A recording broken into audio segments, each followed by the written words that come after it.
లోకా సమస్త సుఖినో భవంతు, సర్వే జనా సుఖినో భవంతు. అన్నింటినీ సాధించడం. కోరికలను ఒక పట్టీగా రూపొందించి వాటిని నెరవేర్చుకోవడానికి తగిన ప్రణాళికలను వేయాలి.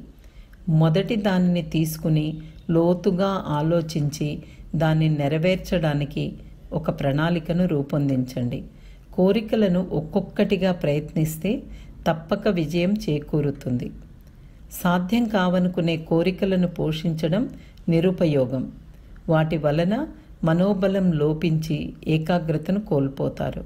మనశ్శాంతి కరువవుతుంది. సామర్థ్యం దెబ్బతింటుంది. ఇంకా ఎన్నో మంచి గుణాలను కోల్పోతారు.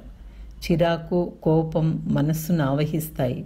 ముఖం కూడా పేలవంగా తయారవుతుంది.